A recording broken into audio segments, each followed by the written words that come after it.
So there's a lot of controversy all over the internet. People are already making memes about it and stuff. People are seeing these posts and everything spread about people talking about, hey, you know, you shouldn't ride your 24, 25 ZX6R. What I'm gonna say is gonna be my opinion. You can take it with a grain of salt, but what I'm gonna say is you should take all of this with a grain of salt.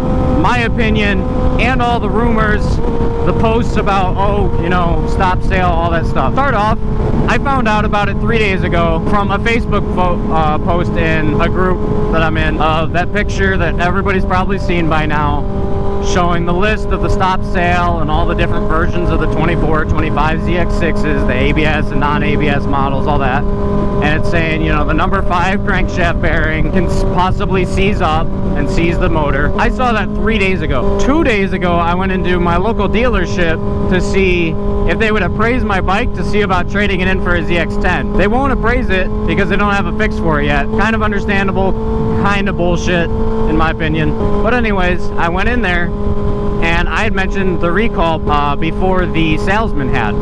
And he was like, well, how do you know about it? And I said, you know, I saw it on the internet, and then I called my dealership and confirmed, and they confirmed that my VIN is a part of it.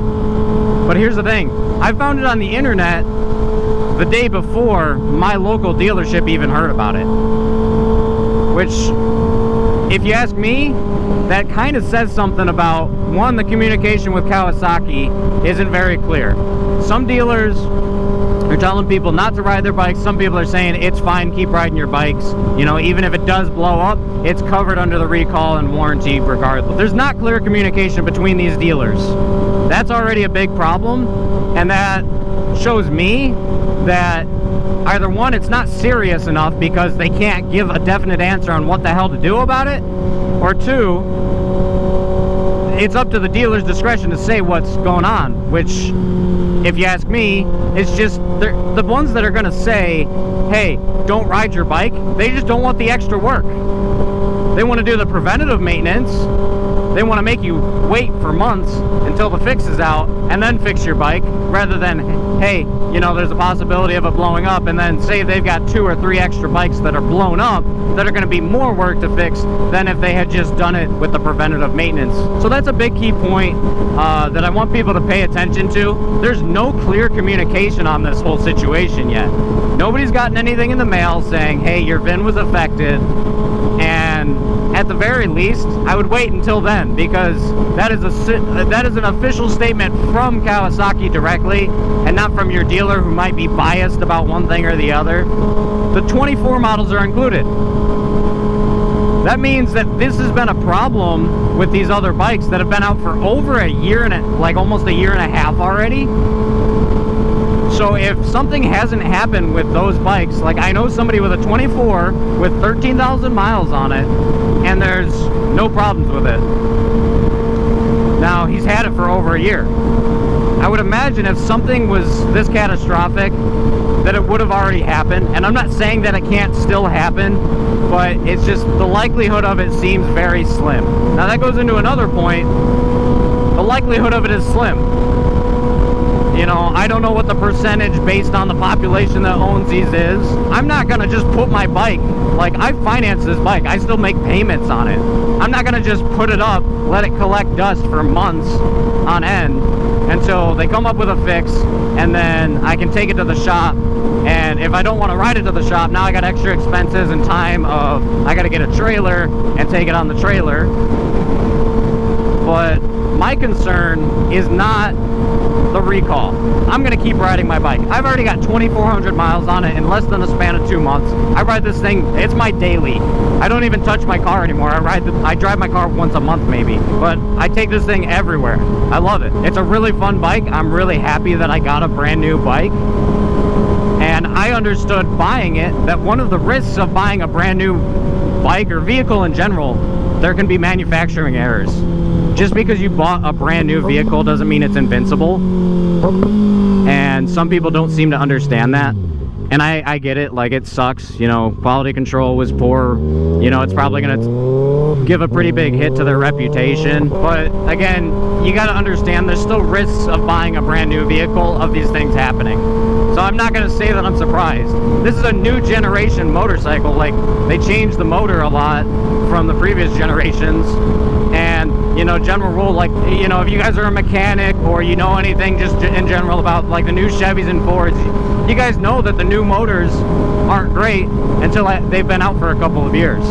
You know, the Ford, the cam phaser issues, the timing chain issues, the lifter issues on the Ford or the Chevys and Dodges.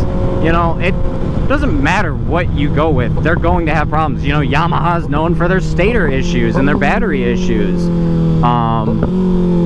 Kawasaki's, if you look at them, they're known for transmission issues, and they are known for having plastic like the bushings and shift forks and stuff in their motors. It's been a thing for 20 plus years in these Kawasaki's. It's nothing new. So my concern is not that the bike's gonna blow up on me. The chance is there, but the chance is there without the recall. It's not like just because there's a recall out for these things doesn't mean it's going to spontaneously combust now that there's a recall. And I see people making memes about it and stuff, and you know, they're funny, but also it's just fear mongering. Like, you can still enjoy your damn bike. You paid $13,000 for it. Enjoy it. You know, understand that there's a risk. Maybe don't top it out in 6th gear anymore. You know, maybe just cruise like I am right now. Like, I'm just cruising on my way to work. You don't have to redline the thing everywhere. So maybe just chill it out a little bit. There's two different things that I've heard on forums about people with their bikes blowing up. One of them can seize the crank, which will lock up your rear wheel. Theoretically, if you go ahead and pull in your clutch, you shouldn't have to worry about it. I'm not saying that it can't still be locked up, but if you notice your wheel locking up and skidding, you've got your safety of your clutch to release all the power from going to the rear wheel, which will also release the load of it, you know, like a transmission gear stopping in place because the motor's not spinning anymore. The other thing that I've seen is people say that that plastic bushing literally just comes apart and gets caught in the timing chain and starts to tick, and it'll just shut off the motor. Also realize that there's no guaranteed method of this thing destroying your motor or causing you an issue while you're riding, because people are having different experiences with it. But I'm more worried about, okay, I'm gonna keep riding it, but when they do come out with a fix, I would like to get the preventative maintenance that's covered under recall. It's free, and especially with something like this, as long as your bike's not negatively affected, it's actually pretty cool because they're going to do a full motor teardown and reseal everything. So you might even get new parts. You might get a brand new motor out of it, essentially. They might even end up replacing the motors entirely as the fix, because they might not be able to just repair it. They might have to change something in the engineering of the actual motor. I don't want my bike to go and sit at a shop for a month and a half because 30 other bikes need a full frickin' motor teardown. Like, I know there's a lot of people in my area. I've met over 10 people with these same bikes. So what's gonna happen when 30 people have to go to the one local dealer that we have? You're gonna have wait times, you know, it's probably 20 hours of labor to tear that motor down, reseal it after replacing the parts, and then putting it all back together. Probably like 20 labor hours. So you only have 1 or 2 service guys at the small dealership, and now what? So now you've got a month, 2 month, 3 month waiting list that you're just supposed to drop this off at the dealer, trust them to fix everything. You're still making payments on it, and you know, you don't get to ride it. So that's why I went to the dealership, and I was immediately, I'm like, okay, I'll go get it appraised and trade it for a ZX10 or something. But they won't even appraise it, which goes to my next point. That's probably the biggest problem that I'm gonna have with this is all these people that bought these bikes are just getting screwed right now. You know, they can't do anything. They can't get their money back out of it. You know, if it blows up and there's not a fix right now, then what? Do you go through insurance and hike up your rates if you get into a wreck because the motor locked up your rear wheel. So it's a double-edged sword. You know, Kawasaki can't just give everybody else another bike. They can't give loaner bikes because it's just such a liability with the people that ride these things and the kind of bikes these are. But it really does suck, and it is going to give a big hit to the reputation of Kawasaki because of that. If you want my 2 cents on it, on this whole 636 recall, on the 2425, ride your freaking bike. Enjoy it. You paid for the damn thing, especially if you financed and you got to make payments while it's going to be getting fixed. Like, no. You bought the bike. Ride it, enjoy it, understand that there's a risk, but you got to understand that there's that risk with any bike. It doesn't matter what bike you're on, brand new or used. There's a risk to owning a bike. There's a risk to owning something with a motor strapped in between your legs.